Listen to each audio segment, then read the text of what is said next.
그 77페이지에 보면 네. 그 때가 되면 자연스럽게 이루어진다. 네. 한번 이거 좀 읽어주실래요? 네. 진정으로 그대를 위해 존재하는 것은 자연스럽게 그대에게 이끌린다. 그대는 지금 친구를 찾아 헤매고 다닌다. 그러나 발은 부지런히 움직이되 정신까지 그럴 필요는 없다. 친구를 찾지 못해도 그것이 최선이라고 받아들이면 된다. 그대 안의 힘은 그의 안에도 있다. 그러므로 둘이 만나는 것이 최선이라면 그 힘이 둘을 만나게 할 것이다. 그대는 지금 그대의 재능과 취향이 이끄는 대로 인간에 대한 사랑과 명예에 대한 갈망으로 어떤 일을 하기 위해 열심히 준비하고 있다. 그런데 어떤 이유로 그 일을 할 수 없게 되었다고 하자. 그래도 그런 상황을 기꺼이 받아들여야 한다. 아직 그대가 그 일을 할 때가 되지 않았기 때문이다. 그대가 준비가 되면 그 일은 자연스럽게 그대에게 다가올 것이다. 예. 네. 안절부절할 필요도 없고 때가 되면 자연스럽게 이루어지고 네. 내가 준비가 되면 자연스럽게 모든 것이 또 되고 풀려가고. 된다. 네. 예. 참 재밌죠, 그죠? 예, 네. 예. 이걸 우리가 좀 인지를 한다 그러면 바깥에 신경 쓸 게 아니라 내가 지금 준비가 되어 있나, 네네. 어느 상태까지 왔나, 네. 그리고 이제 내가 준비가 되기 위해서 이렇게 나를 잘 만들어가는 작업들이 필요하지 않나. 그렇죠. 생각이 들어서. 맞아요. 이것도 그냥 저희가 매번 보는 그냥 진리? 네네. 네, 지혜예요. 네, 맞아요. 예. 때가 되면 자연스럽게 이루어진다. 그런데 이 말씀을 알고 이해하고 가다가도 이제 어느 순간 한 번씩 불쑥불쑥 올라오면서 아직도 때가 안 됐단 말이야?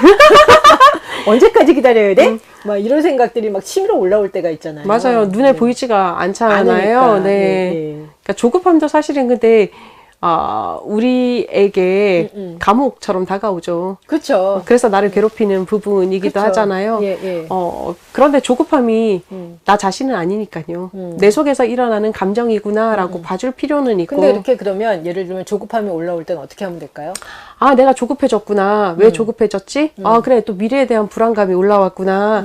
아, 그래. 미래에 대해서 당연히 불안하지. 그래, 불안한 거 당연해. 그러나 지금 할 수 있는 게 뭐지? 없지. 그래, 불안한 거는 뭐 인정해.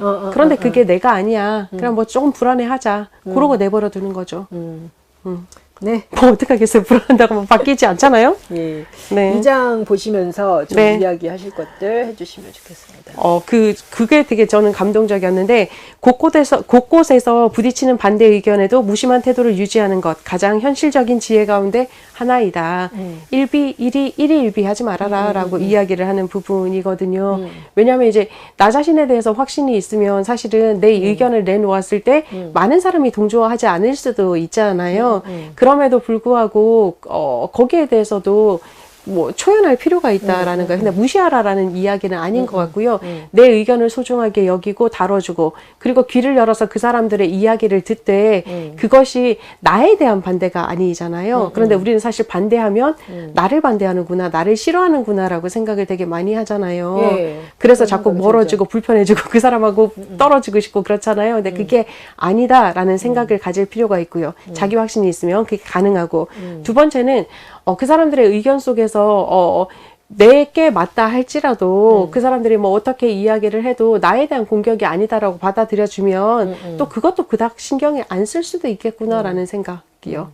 그 생각했었어요. 근데 그게 참 쉽지는 않은 게 네. 누군가가 뭐 내가 낸 의견이라든지 생각에 대해서 이렇게 막 반대할 수 있는데 그게 그렇죠, 이제 그렇죠. 강렬해지거나 이럴 때 되면 나를 반대한다라는 생각이 드는 건 사실인 것 같아요. 우리가 조금 감정적인 존재라서 그런 것 같기는 해요. 사람인지라. 근데 안 그런 사람도 있기는 한데, 감정이 조금 더 많이 풍요롭다 보니까 그렇게 되는데, 요거를 이제 떼놓을 필요가 있는 거죠. 나를 반대하는 게 아니라 내 그 생각에 대해서 의견에 대해서 반대한다. 네, 맞아요. 그렇게 생각을 할 필요가 있는 거예요. 그러고 나면 사실은, 그렇게 안 불편한 거죠. 근데도 예를 들면 사람의 그런 생각 있잖아요. 그래도 내가 낸 의견에 대해서 동조해주면 훨씬 좋겠다. 아, 그렇죠. 그건 네, 기본적인 동조해주지 욕구죠. 않았을 때 거기에 대한 불편함. 그거는 어떻게? 얘기를 해주는 거예요. 저 사람이 얘기하는 거는 네가 싫어서가 아니고 네가 잘못 생각했다라는 게 아니고 좀 더 효과적인 방법에 대해서 이야기해 주는 것 뿐이야 라고. 그러니까 저기에서 우리가 받아들일 건 뭐지? 라고 생각해 볼 필요가 있는 거죠. 이야기가 필요해요, 계속. 그래서 거리를 두고 그거에 대해서 좀 보라는 거죠. 그렇죠. 나 자신에 대해서. 왜냐면 이제 우선 감정이 먼저 올라왔기 때문에 거기에 대해서 감정은 다뤄줘야 되는 거예요. 아, 저 사람이 네 의견에 대해서 반대했구나, 미라야. 그러니까 기분 나쁜 거 당연해. 화나지. 왜 저렇게 반대했지? 뭐, 그러다가 보면 이제 여러 사람 앞에서 반대하지 말고 혼자 와서 얘기해주지 뭐 이런 생각도 들잖아요. 그러니까 그런 것까지도 다 알아주는 거예요. 그리고 나서 이제 얘기를 감정이 그렇게 가라앉고 나면 얘기를 해줘야 되는 거죠.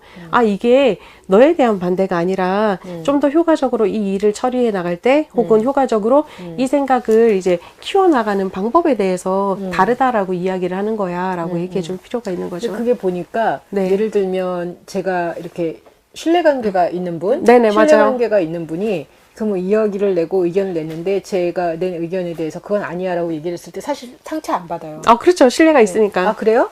아, 그러면 이거 좀 다시 한번 생각해보고 올게요. 네네, 맞아요. 네, 그럼 이렇게 가고 이렇게 털고 가게 되는 것 같아요. 근데 신뢰가 없는 사람이 그 이야기를 했을 때는 저 사람이 나를 공격하는구나 이런 네. 방식으로 이게 이해가 되는 거.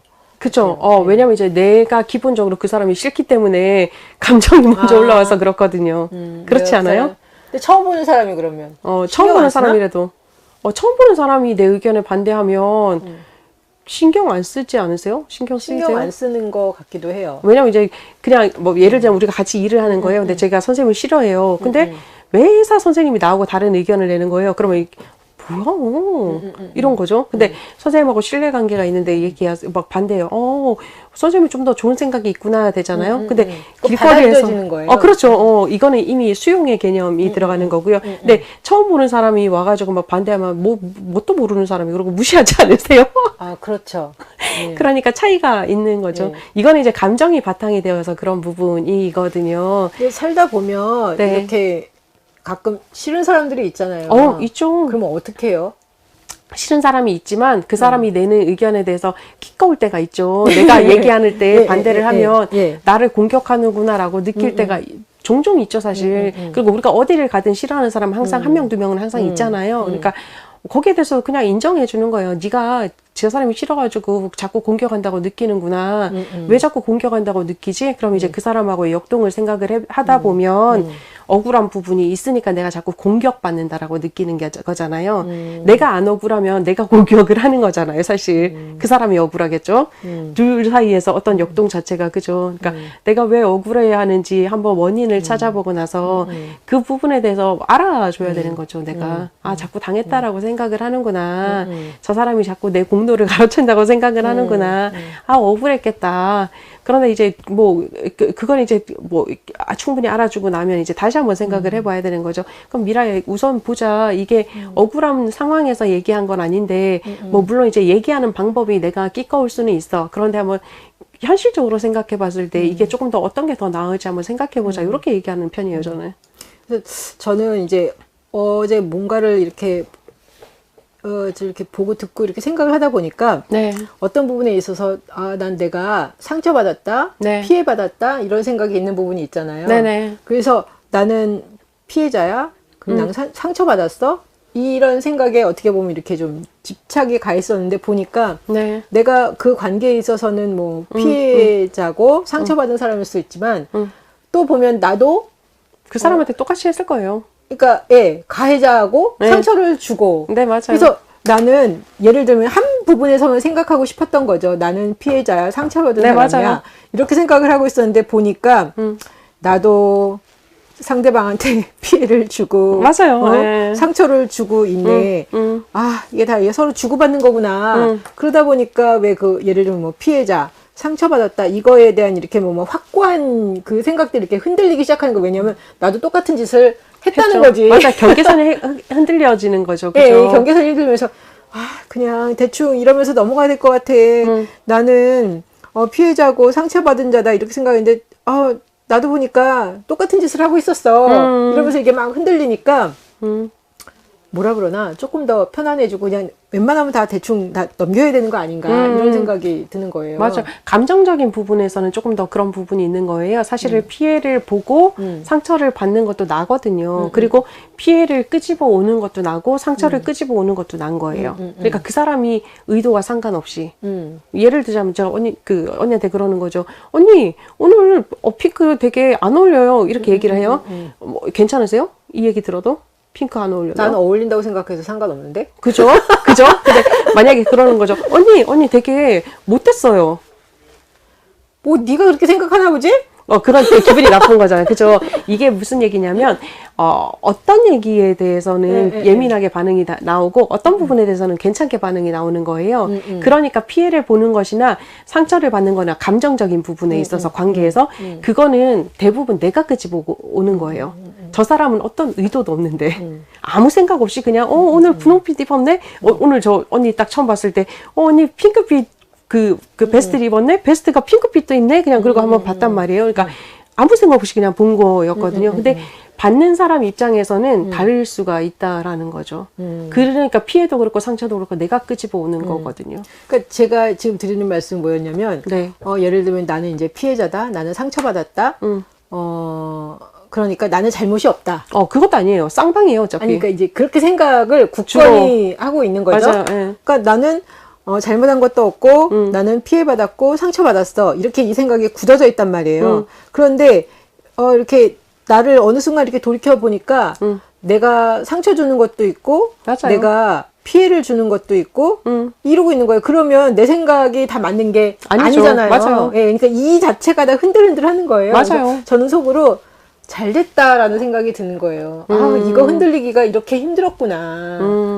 이거 흔들리는 게 이렇게 힘들었구나. 근데 이거 자체가 흔들린다는 거는 내가 어떤 그런 거에 대한 어떤 집착들이 점점 이렇게 좀 놓아지는 거죠. 놓아진다는 거죠. 네네. 그래서 저는 되게 이렇게 기뻤어요. 뭐 누구나 뭐 다 그렇게 생각을 하고 사는데 이때까지 왜 나만 어떤 원사이드에서만 이렇게 생각을 하고 다른 부분에서는 나는 여전히 난 잘하고 있어라고 생각을 했는데 나도 똑같이 그러고 있었네? 그냥 그 자체가 인정이 되니까 되게 기분이 편안해지죠.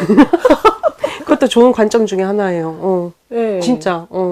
여러 가지 관점에서 그게 이제 그 상호작용인 거죠. 사랑과의 상호작용, 그다음 세상과의 상호작용에 대해서도 이야기를 하는 부분인 거고요. 그죠? 그러다 보면 나한테도 좀 너그러워질 수밖에 없잖아요. 나도 그렇죠. 그러고 앉아있으니까. 그러니까 그리고 다른 사람한테도 조금 더 너그러워지고. 너그러워지는. 왜냐면 너도 그러고 나도 그러고 내가 나한테도 그러고 뭐 보니까 내가 이렇게 믿었던 만큼 내가 이렇게 모든 걸 그렇게 뭐 항상 잘하고 있는 것도 아니고 서로 피해를 주고 받는구나. 제가 예전에 어떤 선생님이랑 얘기를 하다가 저는 민폐 끼치는 게 너무 싫어요. 내가 그랬더니 그분이 사람이 살다 보면 민폐도 끼치면서 살 수 있지 이러는데 그래서 내가 아니 왜 이분은 이렇게 이야기를 하지? 난 민폐 끼치는 게 나쁘다? 싫다라는 게 당연하다고 생각을 했는데 지금도 기본적으로는 이렇게 민폐 끼친다 싶으면 되게 불편해요. 네네네. 그래서 그런 데는 잘 안 하려고 해. 그리고 네네. 이제 내 딴에는 민폐를 안 끼치기 위해서 열심히 노력을 해요. 네. 근데 보면 내가 전혀 민폐를 안 끼치고 사느냐? 네. 100% 그렇지는 못한 것 같아요. 일부러 그러는 건 아니지만 나도 모르는 사이에 상대방한테 민폐를 끼칠 때도 있잖아요. 네, 맞아요. 그래서 암만 내가 잘하려고 그래도 살다 보면은 다 모든 것들이 내 생각대로 되는 것도 아니고 나도 보면은 내가 싫어하는 부분들이 있는데 남한테 나도 똑같은 짓을 하고 있구나. 이거를 어떻게 하면 좋냐. 막 이런 생각들이 많이 들더라고요. 맞아요. 거기에서 또 한 가지 기준이 더 있는 거예요. 민폐의 기준이 다르기 때문에 나는 민폐를 안 끼쳤지만 그는 민폐를 받았다라고 생각할 수도 있는 거예요. 그죠. 저녁 늦게 전화 잘 안 하시죠? 안 하죠. 8시 넘으면 전화하면 안 되시는 웬만하면 거죠? 전화 안 하죠. 네. 10시, 11시에도 편하게 전화하시는 분들 계세요. 우리 입장에서 민폐잖아요. 민폐죠. 뭐야, 이 여밤에. 근데 그쵸. 그분들은 당연하다라고 얘기를 하는 거예요. 왜냐하면 그분들은 그게 민폐라고 생각을 안 하니까. 그래서 이제 그 개념에서 생각을 하면 조금 더 효과적으로 생각할 수 있겠죠. 그죠? 나는 이제 뭐 내가 민폐를 끼치려고 끼친 건 아니었지만 상대방이 민폐라고 느끼는 영역이 있을 수 있다. 그렇죠. 내가 또 민폐라고 느끼는 영역이 있는 것처럼. 그죠? 그래서 저는 예를 들면 뭐 민폐를 끼치면 안 돼. 그런 것 때문에 이렇게 좀 딱딱 끊는 것 같아요. 네네. 관계를 끊어야죠. 그러면. 네. 네. 정리가 돼야지 민폐를 안 끼치니까. 민폐를 안 끼치기 위해서 이렇게 딱딱 끊는데 지금 보니까 내 딴에는 그래서 그런 건데 네네. 상대방이 이걸 그렇게 받아들일까 하는 생각도 좀 약간 들긴 해요. 그죠. 예. 네. 어차피 세상은 연결되어 있다라고 얘기를 하잖아요. 그렇기 때문에 서로 끼치고 서로 받기도 하고 그렇게 살아가는 민폐를 끼치기도 하고 민폐를 받기도 하고. 그렇죠. 그렇게 이게 살아가는 존재인 거죠. 예전에 어떤 분들은 많은 분들이 대부분 그렇게 살아요. 성격 네. 좋으신 분들이 이렇게 막 다리 네. 흐트러놓고 맞아요. 아 이러면 안 돼. 막 이런 생각이 되게 네. 강한 사람이었거든요. 네, 맞아요. 근데 이런 부분들이 이제 점점 이렇게 이게 좀 흐려지는 것 같아요. 네, 맞아요. 그게 좋은 것 같아요. 그게 좋은 건가요? 정신 건강에는 좋죠. 그런데 이제 저는 그건 있는 것 같아요. 이제 그게 흐려지기는 하나, 그래도 제가 민폐라고 생각하는 영역은 저도 조심해요. 여전히. 그러니까 그게 이제 뭐 그 사람을 위해서라기보다 나 자신을 위해서. 왜냐면 그거를 자꾸 어기면 내가 불편해지잖아요. 그렇죠. 근데 내가 불편해질 필요는 없으니까. 그렇죠. 네, 그러니까 나는 조심할 건 내가 조심하고. 그러네요. 네, 예. 그렇습니다. 예, 이 장 보시면서 좀 나누고 싶은 이야기들. 네네, 그 얘기 또 했었어요. 보면, 인간이 존재적 존재다라고 얘기를 해요. 그러니까 관계적 존재다라고 얘기를 하면서, 한 사람의 빛이 이제 다른 사람의 빛과 같이 있을 때, 합을 이룰 때, 이제 존재로 이해할 수 있다라고 이야기를 하거든요. 가만히 보면 우리가 성격이 좋다, 나쁘다조차도 누군가가 있어야지 사실 알아볼 수 있는 거잖아요. 그러니까, 근데 또 그게 한 사람만 있어서 될 문제는 아니잖아요. 날마다 본인의 성격을, 날마다까지는 안 돼도, 아직까지도 저는 이제 제 성격이, 이런 점이 있었네? 내가 이런 부분이 있었네? 발견하는 부분이 있거든요. 그거 언제까지 발견할까요? 죽을 때까지 할 것 같아요. 그러니까. 다른 이게 사람을 만나니까 네, 자꾸. 네. 다른 역동이 일어나면서. 그러니까, 그거를 보면, 그게 이제, 때로는 괴로움으로 느껴질 때도 있죠. 왜냐면 덜 성숙한 모습이 보이거나 그럴 때요.